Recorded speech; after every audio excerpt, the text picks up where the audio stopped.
enseigne-moi ta parole. Oh Jésus, prends pitié de moi, en toi, je me confie.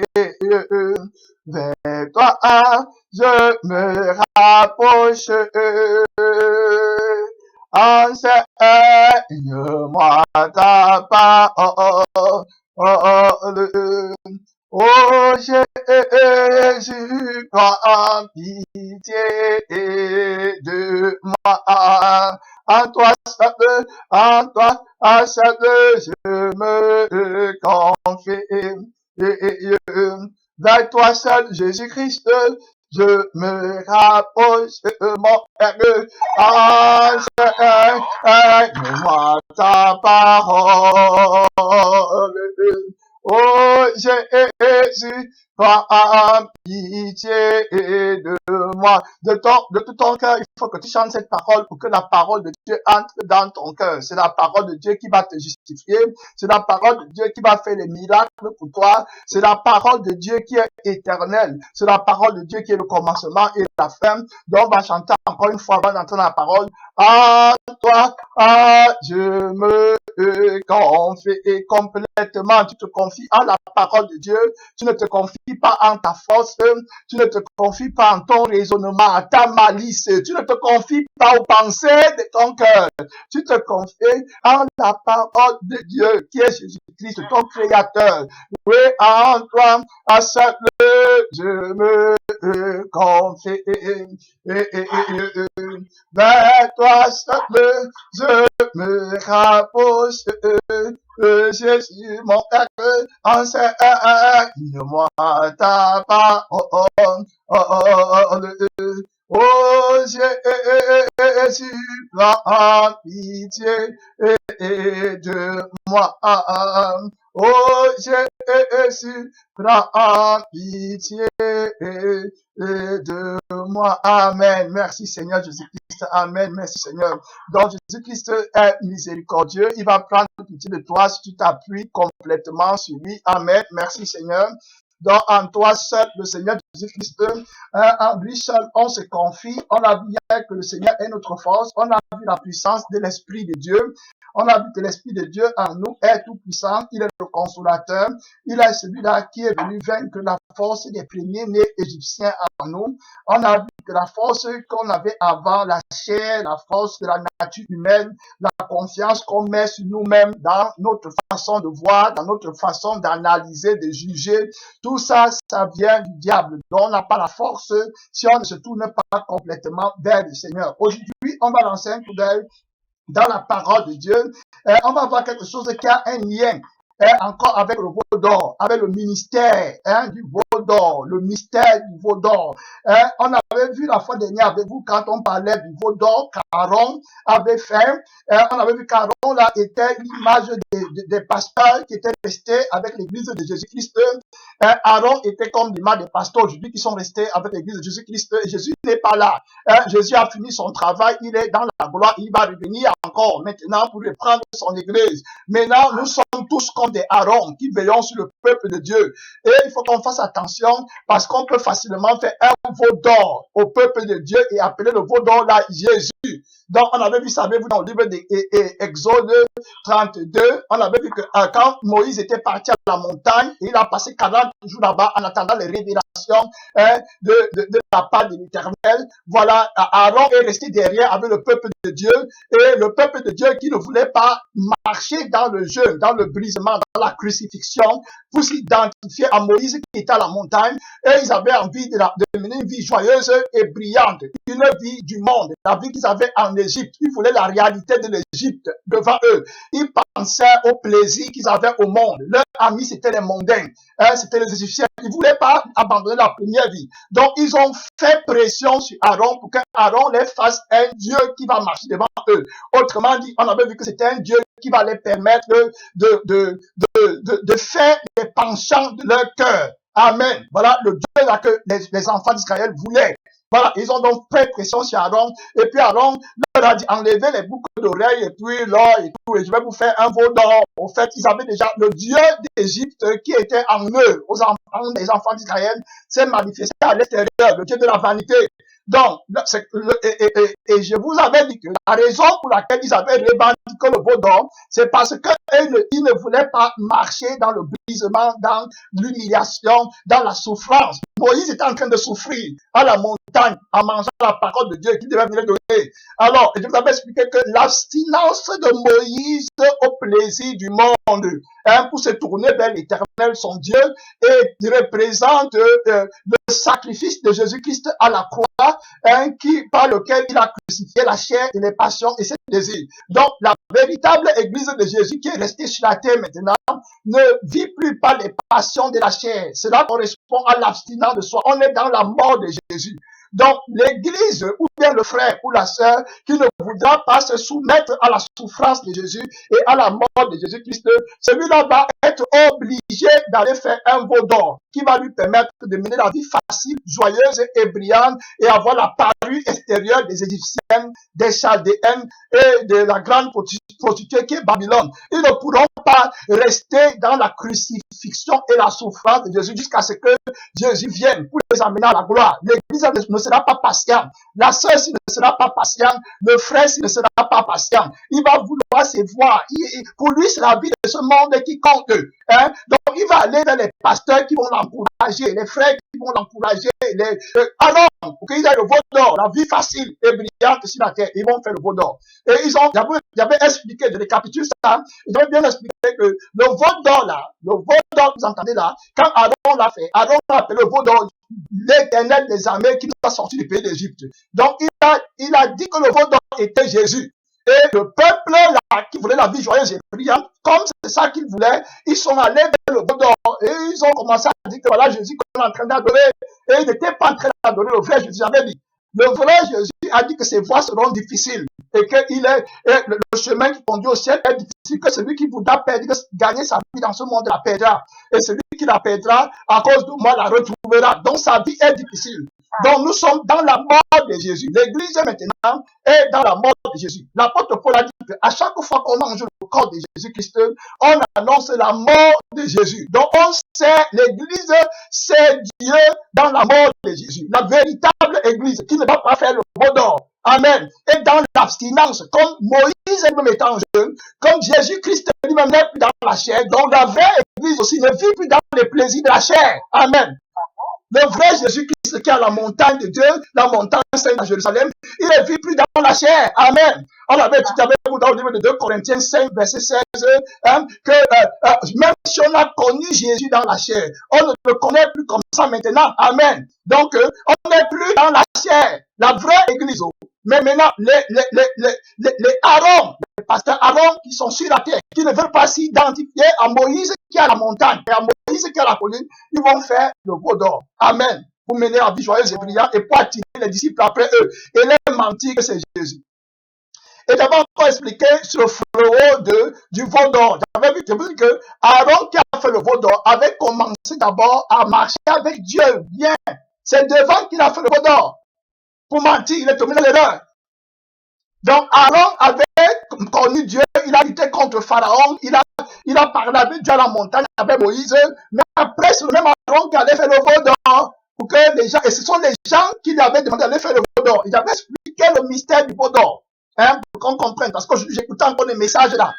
Et j'étais très touché par l'enseignement là, très touché. Et j'avais fait une illustration, un parallèle entre le veau d'or que les enfants d'Israël ont demandé à Aaron de faire. Ils ont dit à Aaron, fais-nous un veau d'or. Et Aaron a dit, donnez-moi les pendants d'or, de boucle d'oreille, pour que je fasse le veau d'or. Autrement dit, s'il n'avait pas les pendants d'oreille, les veaux d'or, il n'aurait pas fait, il n'aurait pas actualisé le veau d'or. Il n'aurait pas eu lieu. Le veau d'or n'aurait pas été actualisé. C'est à cause de la présence des choses là que le veau d'or a été actualisé. Il y a là un grand mystère.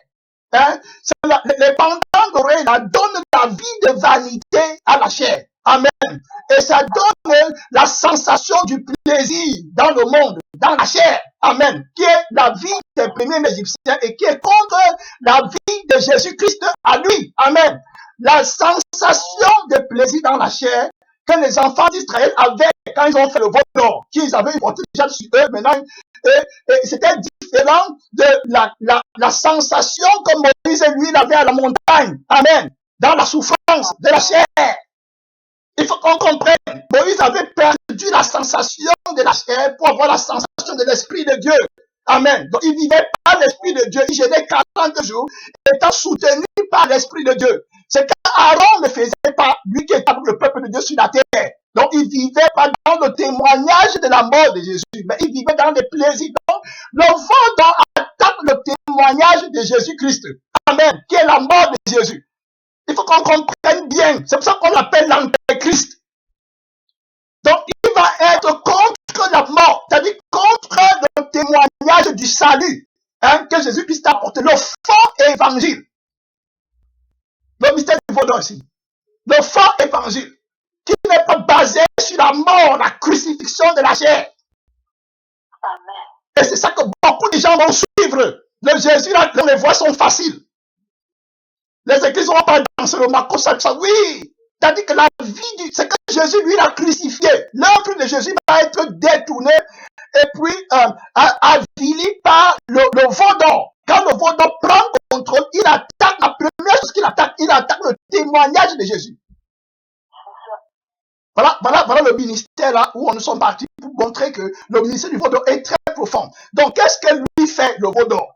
Et quand il prend contrôle, le pasteur là, Aaron, a commencé à dire au peuple de Dieu que demain, il y aura une fête en l'honneur de l'Éternel. Et si vous regardez bien qu'on a lu dans la parole de Dieu, je n'ai pas le temps d'aller là parce que ce n'est pas vraiment mon point aujourd'hui. Dans Exode 13, le Seigneur dit aux enfants d'Israël que vous, pendant 7 jours, en l'honneur de la Pâque, je ne veux pas qu'on trouve le levain sur vous. Vous allez célébrer la Pâque pendant 6 jours. Le 7e jour, il y aura une fête en l'honneur de l'Éternel.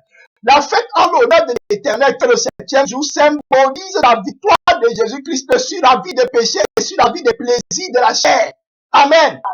Mais le veau d'or, quand lui vient dire qu'il y a une fête en l'honneur de l'Éternel, il va donner la célébration de la vie des plaisirs dans la chair aux enfants d'Israël.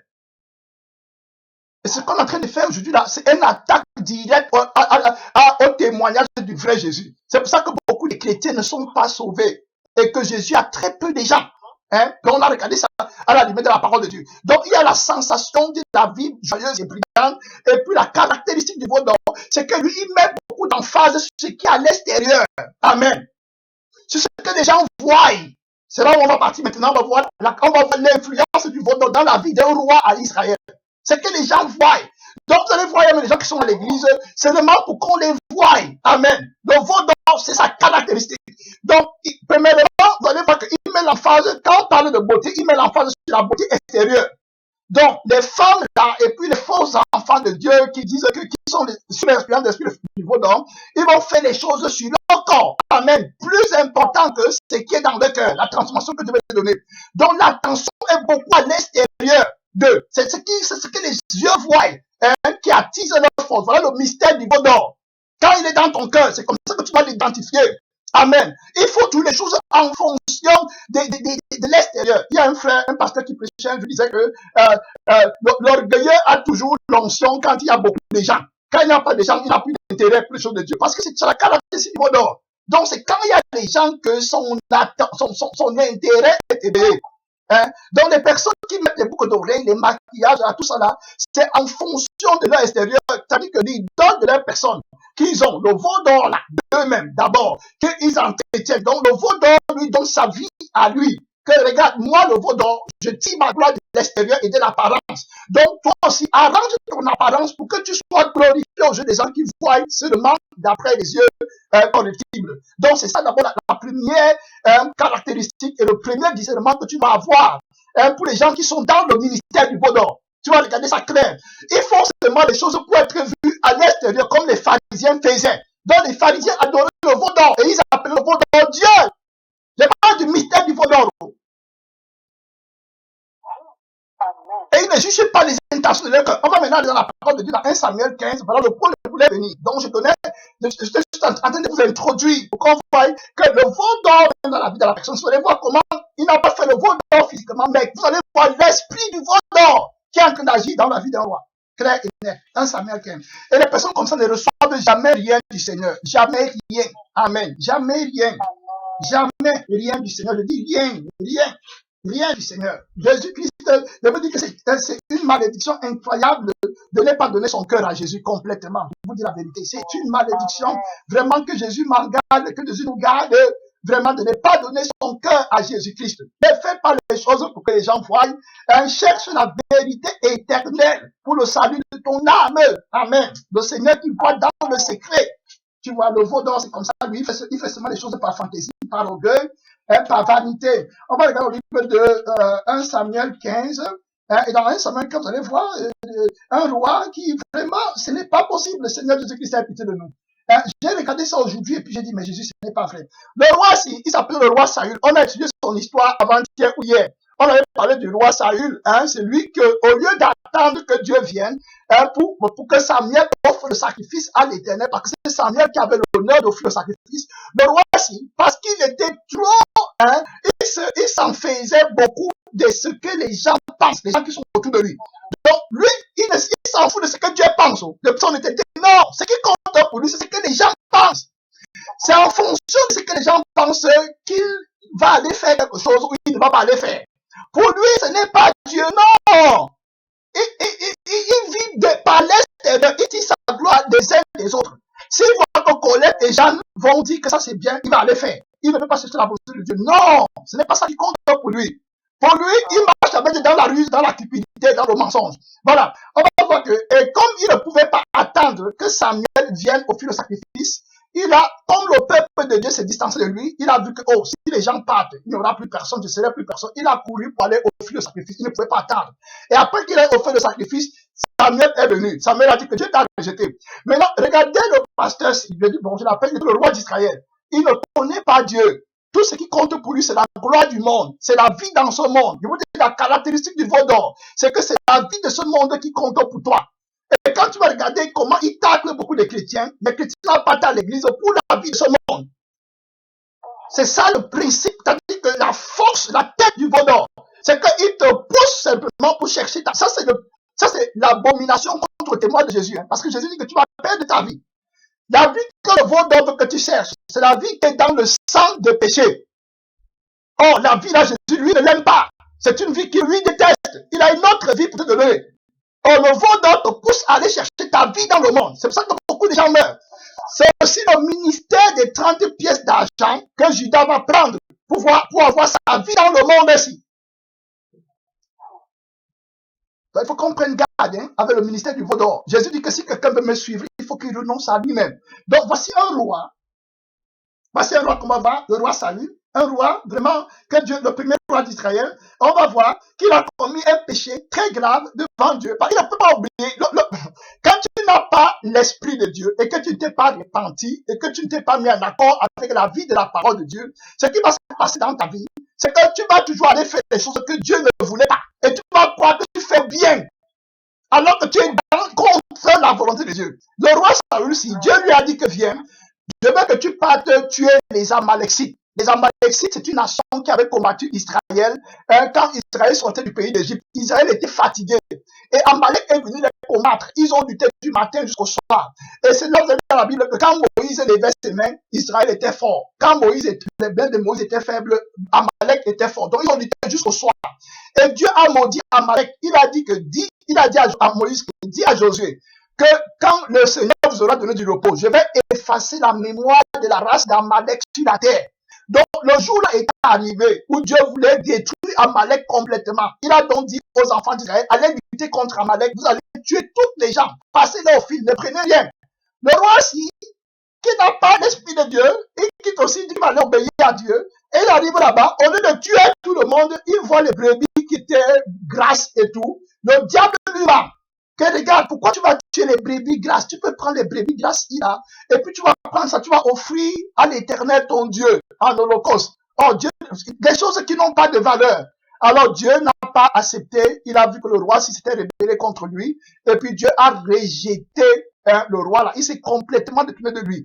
Premièrement, il prenait quelque chose qui était maudit, déjà, pour vouloir offrir à Dieu. Alors, et il a désobéi. Donc l'adoration même qu'il veut donner à Dieu, c'est une adoration maudite. Amen. Donc, la deuxième chose, c'est que Dieu lui a dit qu'il faut vouer tout ça par interdit, mais il n'a pas fait.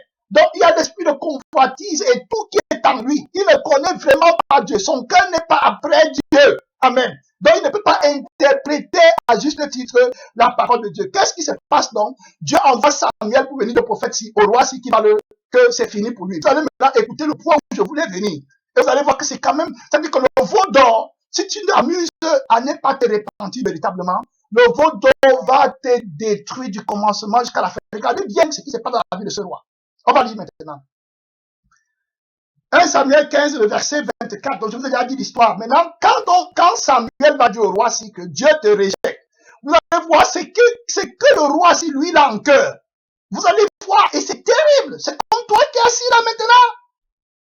Vous allez voir, je vais lire. Regardez ce qu'on va dire. Alors, donc Dieu, ça c'est Samuel qui lui parle, que Dieu t'a rejeté. Regardez le verset 23, je commence au verset 23. 1 Samuel 15, le verset 23. Car la désobéissance est aussi coupable que la divination. Et la résistance ne l'est pas moins que l'idolâtrie et les téraphins. Puisque tu as rejeté la parole de l'Éternel, Dieu te rejette aussi comme roi. Ça c'est le roi Saül. Il dit que Dieu te rejette comme roi. Tu ne seras plus roi d'Israël. Parce qu'il avait rejeté la parole de Dieu. Maintenant écoutez, c'est Samuel qui lui parle. Alors Saül dit à Samuel, le roi là il s'appelait Saül, il dit à Samuel, j'ai péché car j'ai transgressé l'ordre de l'Éternel et je n'ai pas obéi à tes paroles. Je craignais le peuple et j'ai écouté sa voix. Vous voyez, il craignait le peuple et il a plutôt écouté la voix du peuple plutôt que d'écouter la voix de Dieu. Jésus a dit dans sa sagesse qu'il faut plutôt craindre Dieu qui peut envoyer en enfer l'âme et le corps. C'est lui qu'il faut craindre. Donc lui craignait le peuple. Au fait, pourquoi est-ce qu'il craignait le peuple? Il craignait de perdre la gloire qu'il reçoit du peuple. Voilà ce qu'il craignait. C'est pas qu'il craignait que le peuple va lui faire quelque chose, mais il craignait la gloire, l'honneur. Amen. Voilà, c'est ça qu'il craignait de perdre ça. Il avait peur de l'humiliation, plus que de craindre Dieu et de l'obéir. Et pareil pour nous qui sommes assis là. Ce qui compte, c'est ta vie sur la terre. Et tu vas obéir à la voix des hommes, plutôt qu'à la voix de Dieu. Ce que je dis est très profond. Et tu attends un miracle de l'Éternel. Quel miracle de Dieu tu vas voir? Quel miracle, quelle grâce. Tu connais la parole de Dieu, mais tu vas délibérément pécher. L'homme devient ton Dieu. Après, tu dis prier pour moi. Après, tu dis jeûner pour moi. Après, tu ne comprends pas. Tu ne comprends pas comment tu comprends. Tu as rejeté la parole de l'Éternel. Et comment Dieu va te faire? Regardons, ce n'est pas fini. Voilà le veau d'or. Je vais vous montrer quelque chose d'important ici. La Bible dit au verset 24. Alors, Saül dit, voilà, lui fait une repentance. Même dans la repentance qu'il dit là, vous allez voir quelle la malice est. Vous allez voir ce qui compte pour lui. Pourquoi est-ce qu'il se répand? Dieu ne veut pas que tu te répandes parce qu'il va te donner les choses matérielles. Hein. Si tu sais ça là, c'est que tu es dans tu es en train d'adorer le veau d'or. La repentance, c'est pour la vie éternelle. C'est la vie éternelle de ton âme. Voilà de quoi il est question. Mais le veau d'or a menti beaucoup des chrétiens que Jésus-Christ, pour Jésus, il s'agit de la vie dans ce monde-ci. C'est le faux Jésus. Il ne vient pas sauver ta vie dans le monde. Regardons ce qui importe. Le verset 25 dit. Écoutez ce que le roi a dit. C'est que je veux, le point, je veux qu'on arrive. Il dit. Mais maintenant, je te prie, pardonne mon péché, reviens avec moi et je me prosternerai devant l'Éternel. Il dit à Samuel que pardonne mon péché, reviens avec moi et je vais me prosterner devant l'Éternel. Tout le monde dit que c'est quoi? Parce que Samuel était respecté en Israël. On respectait, c'est-à-dire que quand Samuel marchait avec toi, on savait que tu es approuvé de Dieu. Donc, lui, le roi, il veut que Samuel marche avec lui pour que le peuple voie que Dieu l'approuve encore, alors que Dieu l'a déjà rejeté. Vous allez voir. Ce qui compte pour lui, c'est que le monde croit qu'il est quelque chose, alors qu'il n'a plus rien. Donc, la valeur de son âme, il s'en fout. C'est pareil aujourd'hui pour les chrétiens. Tu es en train de partir en enfer, ton âme pas. Non! Tu te dis que ton âme va partir en enfer pour l'éternité. Ce n'est pas un problème pour toi. Ton problème, c'est simplement que les gens voient aussi que tu es quelqu'un dans le monde ici. Et que tout va bien à l'extérieur. Alors qu'à l'intérieur, tu es scellé pour l'éternité en enfer. Ça ne te dit rien. Regardons ici, regardons ce que le roi s'y va faire. Il dit, maintenant je te prie, pardonne mon péché, reviens avec moi et je me prosternerai devant l'Éternel. Regardez, ce n'est pas la vérité que lui va donner Dieu. Non! Il dit ça parce qu'il a quelque chose derrière. Et il s'amuse avec avec Dieu. Dieu lui donne tout le temps de se repentir, mais lui, il croit, il s'amuse, il est avec le veau d'or. Regardez bien le verset 25, le 26 qui m'intéresse. Samuel dit à Saül, je retournerai à point. Écoutez bien maintenant. Voilà comment Dieu va révéler la pensée de son cœur. Comme je vous dis, regardez. Samuel lui dit maintenant, je ne retournerai point avec toi, car tu as rejeté la parole de l'Éternel. Et l'Éternel te rejette afin que tu ne sois plus roi d'Israël, sur Israël. Écoutez ce qui compte pour le roi-ci. Samuel lui dit que je ne vais plus retourner avec toi. Tu vois? Donc, maintenant, comme Samuel lui dit qu'il ne va plus retourner avec lui, vous allez voir ce qui va se passer. C'est qui dans son cœur. Pourquoi il parlait comme ça? Écoutez. Et comme Samuel se tournait pour s'en aller, Saül, qui était le roi, le saisit par le pan de son manteau qui se déchira. Donc, comme Samuel disait, comment je ne parle pas avec toi, et il s'est tourné du roi pour partir, le roi Saül a arrêté le manteau de Samuel, ça s'est décidé quand Samuel partait.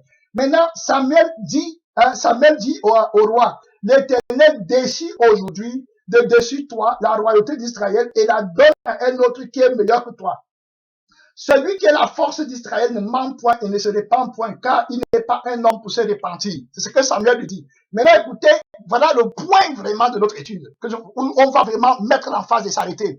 Voilà le point, dit que Saül dit encore, j'ai péché. Maintenant, je te prie, honore-moi en présence des anciens de mon peuple et en présence d'Israël. Reviens avec moi et je me prosternerai devant l'Éternel, ton Dieu. Tu vois, voilà ce qui est, voilà sa mort.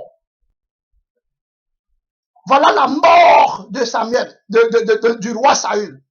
Ce qui compte pour lui, c'est la gloire qu'il a dans le monde, devant les hommes. Voilà ce qui compte. Dieu n'est rien pour lui. Autrement dit, si c'est Satan qui avait la gloire du monde, il serait lui aller se procéder devant Satan et demander le truc. Il y a des gens ici que tu peux voir, pour laisser comme ça là. Lui, ce qui compte, quand c'est le monde qui compte beaucoup pour toi, tu vas voir les gens là vont aller voir les marabouts en cachette. Il y a les chrétiens qui partent voir les marabouts en cachette pour les problèmes de leur vie. Tu vas te dire que tu vas quitter parce que tu n'as plus. Ce qui compte pour toi, c'est la vie dans ce monde. Donc Dieu te donne un temps pour te... Le roi, si vous entendez, il va aller voir une sorcière pour demander le truc de sa vie. Oui, parce que c'est ce qui compte pour lui. Plus tard, il va aller consulter une magicienne qui évoque les morts. Le roi, c'est l'enfant d'or. Parce que ce qui compte... Ouais, vraiment, Seigneur Jésus-Christ, miséricordieux, quelle pitié de nous, Seigneur. C'est comme ça qu'on a parlé de Judas à cause de 30 pièces d'argent, comment il est mort devant Dieu.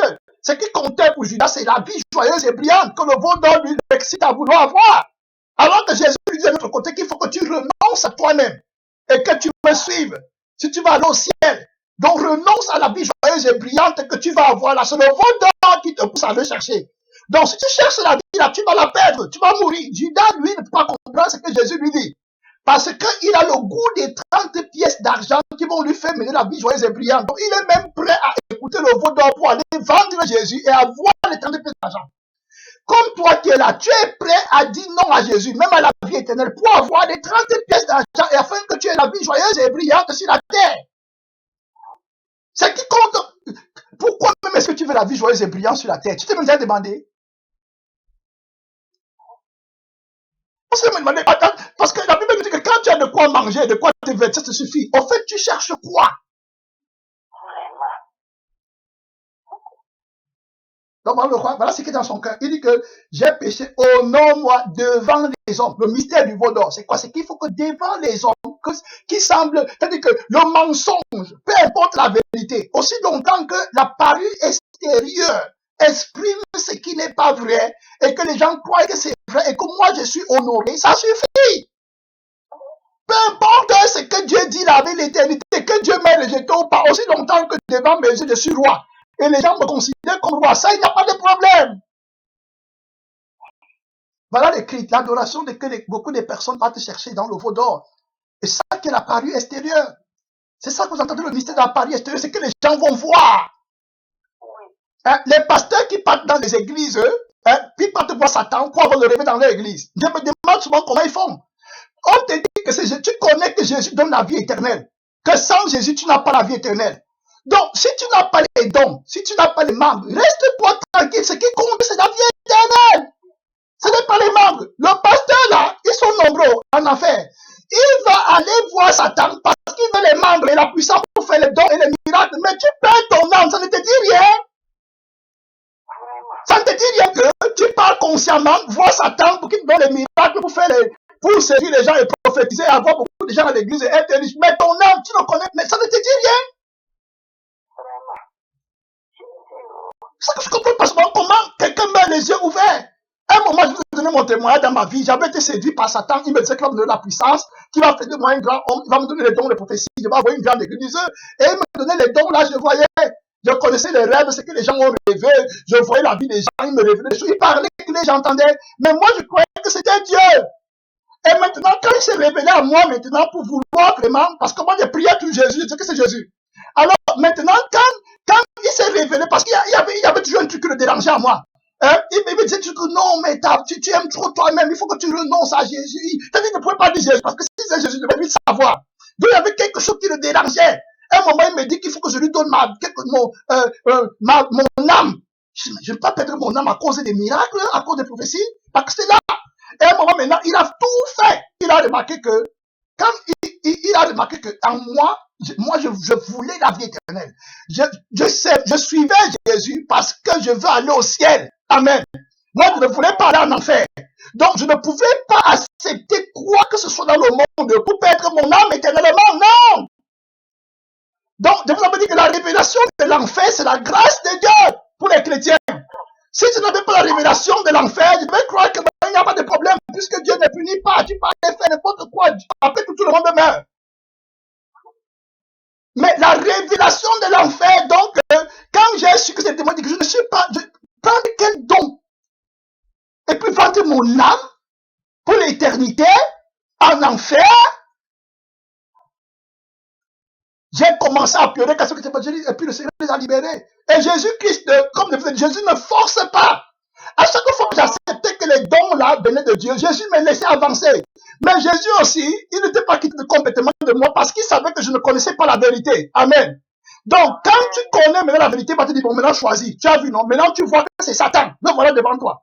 Si tu aimes seulement les dons, tu vas partir avec lui. Mais si tu me suis pour la vie éternelle, la vérité, tu vas rester avec moi et tu vas renoncer à tout ça. Et Jésus savait que Satan aura honte devant quand tu vas savoir la vérité. Amen. Et il savait que je cherchais la vie éternelle. Qu'est-ce que toi tu cherches? Entre nous, la vie éternelle. Parce que le roi, son âme n'a pas, il t'a dit que pour lui, son âme, ce n'est rien. Les pasteurs là, il va prendre la magie. Tu fais les miracles à l'église, tu cherches quoi, mon frère? Tu vas partir en enfer pour l'éternité. Qu'est-ce que tu voulais dans le monde? Tu cherchais quoi? L'éternité, tu vas faire comment? Les gens qui vendent leur âme à Satan pour les plaisirs de la vie joyeuse et brillante, d'autres vendent leur âme pour la gloire des hommes qu'on va voir aussi que je suis quelqu'un. Tout ça, ce n'est pas de Dieu. Et beaucoup de pasteurs ont perdu le paradis à cause des choses comme ça. Et puis, le diable les endurcit, qu'il n'y a pas d'enfer, il n'y a pas de vérité, tout ça là. Donc, regardez un roi comme celui-ci, Dieu le rejette. Au lieu de dire que non, il faut que moi j'arrête mon problème avec Dieu, je m'en fous de ce que les hommes pensent maintenant. Amen. Et c'est la même chose avec les démons aussi. Je vous dis que quand les démons aussi me donnaient les dons que j'avais là à l'église, tout le monde me prenait comme un grand prophète. Quand j'ai découvert que c'était les démons, maintenant le diable te dit, hein, regarde, la gloire, tu n'auras plus les gens, les filles. Mais les filles là, et puis il y avait une église grande. Il dit, mais il me considère, la considération là, c'est de la malédiction, je m'en fous. Moi, je vais aller au ciel. Je vais aller à l'église là, elle dit que ça vient du diable, tout ce que je leur ai dit. Parce que c'est la vie éternelle, tu vas aller corrompre ton âme pour la vie. Jésus-Christ est la vérité. Amen. Et si j'avais menti à l'Esprit de Dieu, n'est-ce pas ça? Jésus m'aurait laissé là-bas pour que le diable me tue, je serais où aujourd'hui? Mais l'Esprit de Dieu qui est l'Esprit de vérité, il va te regarder au moment là pour voir la décision que tu vas prendre. Amen. Tu peux être avec un ami, lui veut partir dans les mauvaises choses là. Beaucoup de pasteurs sont entrés dans les choses là parce qu'ils avaient les mauvaises influences. L'Esprit de Dieu va te regarder jusqu'à la dernière minute pour voir la décision que tu vas prendre pour l'éternité de ton âme. Amen. Et quand tu dis que je prends Satan, l'Esprit de Dieu te quitte. Bam! Il ne va plus jamais revenir en passant. Ça, c'est le péché contre le Saint-Esprit. Il ne revient plus jamais. Vous allez voir, les gens ont pris pour eux là. Il n'y a rien. Ils ont vendu leur âme à Satan. Après avoir connu la vérité à cause de la vie du monde. À cause de la vie joyeuse et brillante. Tu as vêtu ton âme. Bon, voilà ce qui compte pour eux. Voilà ce qui se passe avec le roi-ci. Hein? Et voilà sa mort. Il ne peut pas se repentir, pas prendre conscience de l'éternité. C'est terminé pour lui. Est-ce que c'est là-bas où on veut finir? On ne veut pas finir là-bas. Donc, il faut connaître la valeur de ton âme. Pourquoi tu sais Jésus? Hein? Pourquoi est-ce que tu sais Jésus? On va lire dans notre parole ici, avant de nous arrêter. C'est dans le livre de Daniel 4. Hein, Daniel 5. Un autre roi, hein, des rois, c'est-à-dire que ce qui compte pour lui, ils sont absents en ce qui concerne la valeur de l'éternité. Les gens prennent leur éternité, je ne sais pas comment ils font. J'ai vous donner mon témoignage que quand je suis arrivé à l'église, j'avais des problèmes et des soucis. Mais quand le pasteur a commencé à prêcher, j'ai découvert que j'avais un autre problème qui était plus grand que mes petits soucis là. Amen. Je devais aller en enfer. Donc voilà un vrai problème que je ne connaissais même pas. Mais d'autres, l'enfer, pour eux, ils vont simplifier ça, ils vont prendre la solution. C'est pour ça que vous voyez beaucoup de gens partent voir les magiciens. Pourquoi qu'est-ce qu'il appelle magicien? Il y a les pasteurs magiciens. Les pasteurs Aaron, qui vont te donner ce que toi tu veux, le penchant de ton cœur. Je ne sais pas pourquoi ils parlent de ça partout. Parce que bon, je vous avais expliqué que ce n'est même pas que les gens s'y aiment le pasteur là. Ce qu'ils aiment, c'est l'esprit de divination et l'esprit du veau d'or qui donne la victoire à la vie joyeuse et brillante que le pasteur a. Donc, si le pasteur se répand et qu'il devient un vrai pasteur de Jésus, les membres là vont le fuir. Ils vont aller chercher un autre pasteur qui accepte l'esprit de divination où ils vont avoir la vie joyeuse et brillante, où on va les faire le volant. C'est pareil ici pour Samuel, pour le roi, il voulait seulement ce que les gens pensent, ce que les gens voient, ce que les gens regardent. Ce n'est pas ça la vie chrétienne. Hein? Ce n'est pas ça la vie chrétienne. Hein? Ils ne peuvent pas souffrir. Je vais regarder dans le livre de Daniel, et puis on va prier. Daniel 5, vous allez voir. Une autre personne, le fils de Nabuchodonosor, qui s'appelait Belshazzar, son père craignait Dieu. On a étudié Nabuchodonosor la fois dernière. Je vous ai dit que Nabuchodonosor, c'est celui-là qui disait qu'il était grand à Babylone. Il a construit Babylone la grande pour sa propre gloire. Il s'est glorifié sur Dieu. Et Dieu l'a frappé. Il est devenu un animal.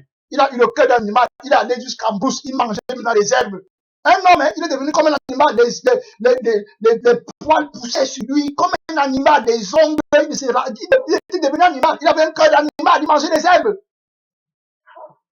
Et 7 ans sont passés sur lui, et puis il est revenu à la maison, et il a maintenant appris la leçon que c'est Dieu seul qui règne. C'était Nabuchodonosor. Maintenant, après que Nabuchodonosor soit mort, son fils, qui s'appelait Belshazzar, est venu au pouvoir. Donc il a pris le règne. Lui, il ne craignait pas Dieu, Belshazzar. Il a organisé un festin.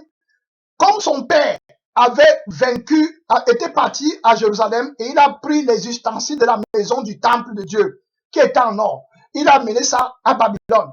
Même son père, quand son père buvait, il ne partait pas prendre les coupes là, parce que c'était les coupes qu'on mettait le sang de l'alliance dedans pour que, c'était pour l'œuvre de Dieu, les coupes là. Alors, lui, Belshazzar se lève, il organise un festin, et il prend ses prostituées et il va prendre les coupes d'or là pour boire le vin des dames, les coupes d'or de la maison de l'Éternel, sans crainte. C'est alors maintenant que, pendant qu'il est en train de, parce que je vous dis ça parce que je ne veux pas lire, je vais seulement lire le point qui nous intéresse. Pendant qu'il est en train de boire, il y a un doigt qui est sorti au mur. Et le doigt a écrit un mot que personne ne pouvait lire. Alors, il a eu peur, tout le monde a eu peur dans son royaume. Et ils ont appelé les magiciens, les devins, pour qu'ils viennent lire la signification de l'écriture. Personne ne pouvait lire. Or, il y a une de ses concubines qui lui dit qu'il y a un captif de Juda qu'on appelle Daniel. Il était un homme très sage à l'époque de ton père. Va le chercher, il va te lire le mystère du doigt qui est sorti là. Et il va envoyer qu'on a cherché Daniel. Et maintenant, quand Daniel va venir, vous allez voir ce qui va se passer. Daniel va lui dire quelque chose, mais ce qui compte pour lui, vous allez voir. Claire, je vais lire maintenant. Il va aller chercher Daniel, pour que Daniel donne l'explication. Je vais lire rapidement. Voilà ce qui compte. Regardez le verset 16. Daniel 5, le verset 16 à 17. C'est le roi Belshazzar maintenant qui dit à Daniel quelque chose. On a presque fini là, donc dans 8 minutes on va finir. Le roi Belshazzar dit ceci à Daniel. J'ai appris que tu peux donner des explications et résoudre des questions difficiles. Maintenant, si tu peux lire cette écriture et m'en donner l'explication, tu seras revêtu de pourpre et tu porteras un collier d'or à ton cou et tu auras la 3e place dans le gouvernement de mon royaume. Le veau d'or donne toujours les choses là qui ont l'or. Tu vois, l'or sur le cou, les choses comme ça. C'est toujours leur truc, voilà leur richesse. Quand tu vas aller dans les églises où on prêche les rêves, c'est toujours les trucs là, le veau d'or, ils vont toujours parler de l'argent, l'or, et puis les trucs là que Jésus a donné. Et ils appellent que c'est Jésus. Ce n'est pas Jésus. J'ai déjà répété ça ici. Si quelqu'un meurt demain, il arrive en enfer, là-bas, il ne va jamais dire que le pasteur, le frère, son mari dit que non, les trucs d'argent là, je n'ai jamais prêché ça ici. Amen. Jamais, jamais. Voilà, je dis que le Seigneur va pouvoir à tes besoins, selon sa richesse en gloire. Amen. Jésus ne va pas te rendre riche dans le monde où ça là. Non, je ne suis pas venu prêcher ça. Il va te rendre riche la richesse du royaume de Dieu. Amen. Que le monde doit voir pour aller au royaume éternel. Voilà la richesse de Dieu. La richesse de Dieu, ce n'est pas les choses là que les gens convoitent. Non. Voilà. Donc, voilà ce que je dis. Donc, ici, là, il dit que lui va donner ça à Daniel. Vous allez voir ce que Daniel va lui répondre. Il dit qu'il va donner l'or à Daniel, tout ça. Regardez ce que Daniel va lui répondre. Daniel répondit en présence du roi. Garde tes dons. Tu vois, les choses du veau d'or. Garde tes dons. Le veau d'or, là, avec tous les pasteurs qu'il avait, avec tous les magiciens, tous les devins, ils ne peuvent pas lire le doigt qui est écrit au mur. Amen. Ça veut dire quoi? Ça veut dire que tous les gens qui sont dans la recherche de la profit de l'argent, là, ils ne peuvent pas prêcher la parole de la sanctification qui donne la vie éternelle. Ils ne peuvent pas lire l'écriture de la Bible parce que c'est écrit par le Saint-Esprit. Amen. Donc ils ne peuvent pas. Ce n'est que Daniel qui peut lire. Daniel, c'est quelqu'un qui n'a pas de considération pour les biens de l'Égypte. Amen. Ce sont que les pasteurs qui sont consacrés à l'Éternel qui peuvent décoder ça parce que c'est le Seigneur qui le leur révèle dans la mort de la souffrance de leur maître. Voilà. Les autres là vont seulement venir prendre la parole ici pour faire le veau d'or et avoir l'argent dans le monde. Ils ne connaissent pas Jésus. Donc Daniel va lui dire que garde tes dons. Amen. Garde ton abomination avec toi. Je ne veux pas ça. C'est la corruption. Daniel était là-bas. Daniel dit garde. Regardez bien. Aujourd'hui, combien de pasteurs vont te dire que garde tes dons? Entre nous, regarde bien. Combien de pasteurs vont te dire, on va te donner que non, garde tes dons. Combien de pasteurs? Combien? Regarde. Ils vont dire que gloire à Dieu, la bénédiction est venue. Voilà ce qu'ils vont dire. Le veau d'or.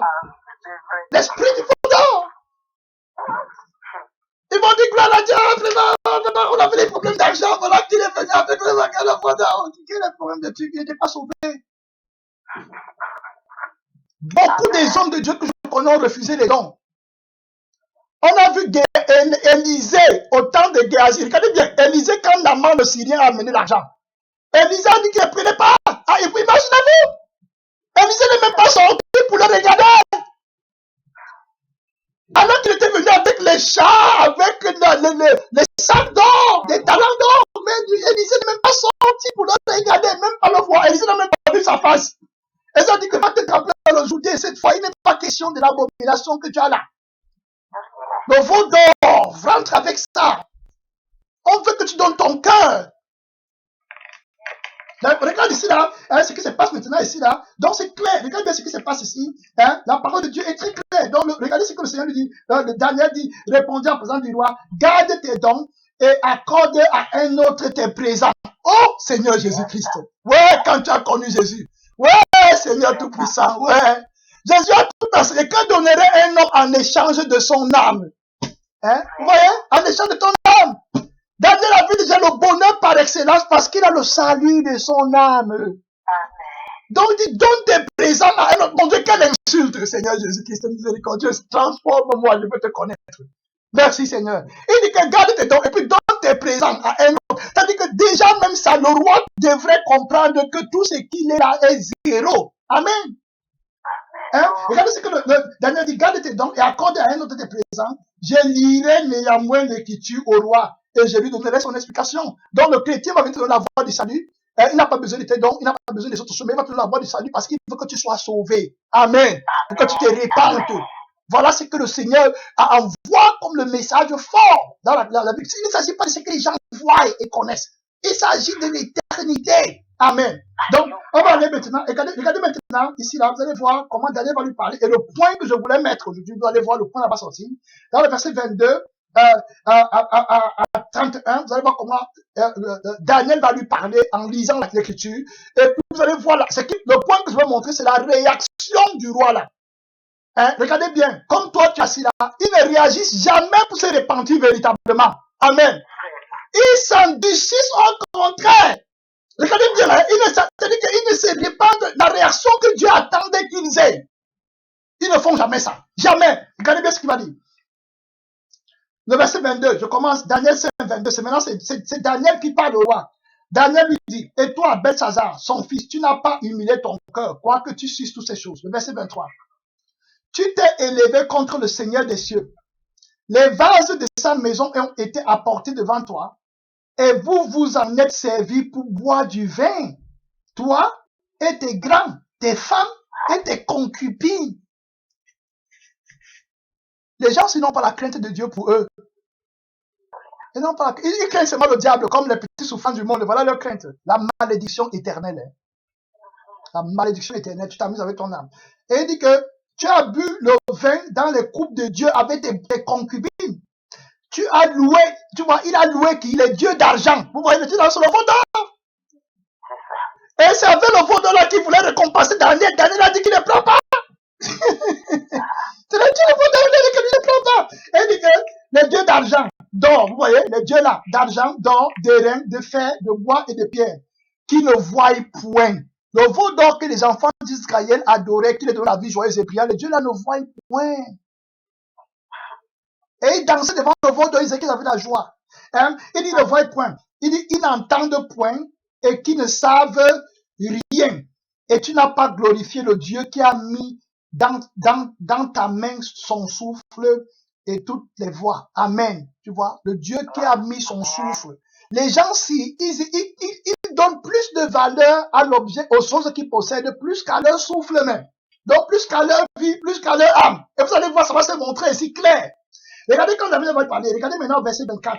C'est pourquoi Dieu a envoyé cette extrémité de sa main et qui a tracé cette écriture. Voici l'écriture qui a été tracée. Compter, compter, peser et diviser. Donc, on parle. Daniel, vous voyez comment il lit ça avec une facilité.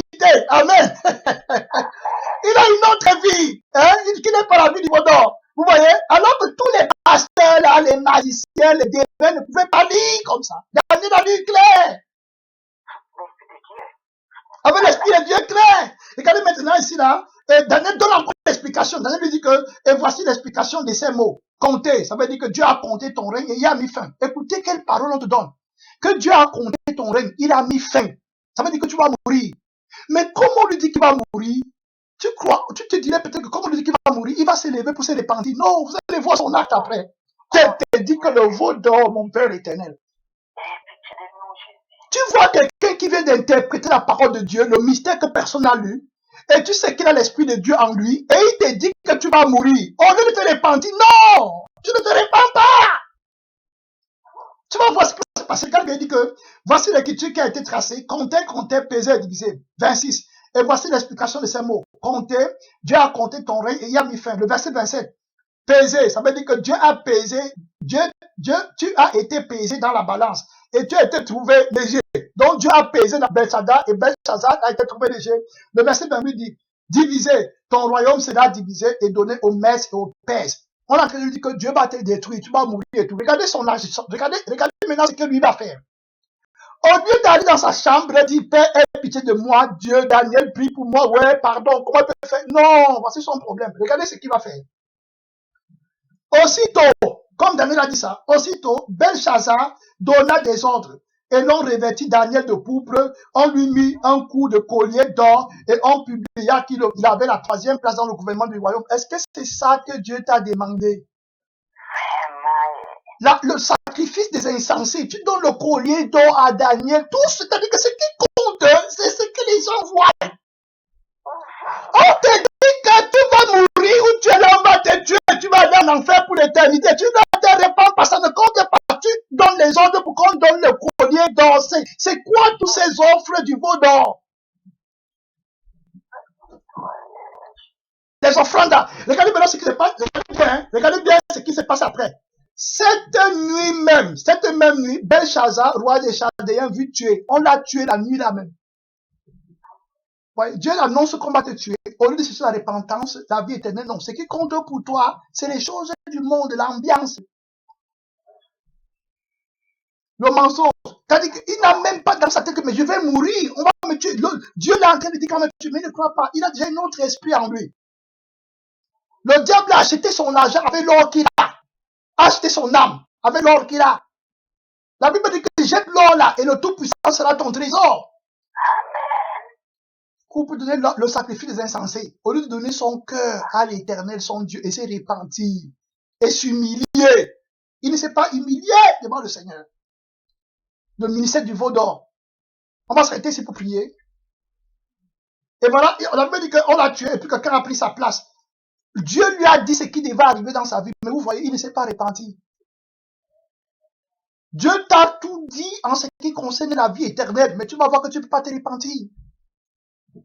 À cause du veau d'or, la vie joyeuse et brillante, l'ambiance, le diable te demande que tu vas continuer à vivre. Alors que voici Dieu qui dit comment te tuer dans quelques heures, mais tu continues à chercher simplement quelque chose pour vivre temporairement dans le monde. On va prier, on s'arrête ici. Seigneur Tout-Puissant, tu nous as parlé, Seigneur Jésus-Christ, mon Père éternel, sur le ministère de ta parole. Tu ne veux pas que nous fassions les choses à l'extérieur pour être vus des hommes. Il n'est pas question de la gloire du monde, Jésus, il est question du salut de nos âmes qui ont des valeurs éternelles, une valeur éternelle, incorruptible. Mon Père démesuré, on ne peut pas mesurer la valeur d'une âme avec les choses corruptibles. Jésus-Christ, tu nous l'as enseigné, mon Père éternel, tu nous as aussi parlé de la consécration des véritables envoyés de Dieu qui peuvent décoder le mystère de Dieu, comme Daniel, Seigneur Tout-Puissant, qui n'avait pas d'égard pour les présents des rois, Seigneur Jésus, qui ne craignait pas Dieu. Seigneur, comme Élisée, qui n'avait pas d'égard pour les présents corrompus. Seigneur Tout-Puissant, mais qui voulait le salut, la révélation, la crainte de Dieu, de la vie, mon Père éternel, du Dieu Tout-Puissant. Seigneur Jésus-Christ, nous t'en supplions que nous entrions en conformité avec la pensée de la parole de Dieu. Donne-nous la force que nous ne suivons pas les pasteurs Aaron qui vont nous vendre des illusions dehors, la vie joyeuse et brillante dans la chair, qui veulent nous donner des colliers d'or, des choses comme ça, mais que nous soyons des enfants transformés, régénérés, Père éternel, pour la vie éternelle. Seigneur, que la gloire, que la louange, que l'adoration te reviennent au nom tout puissant de notre Seigneur Jésus-Christ. Amen, amen, amen. Donc, la prière est finie, hein? La prière est finie. Merci Seigneur. Amen. Merci Seigneur. Donc, on va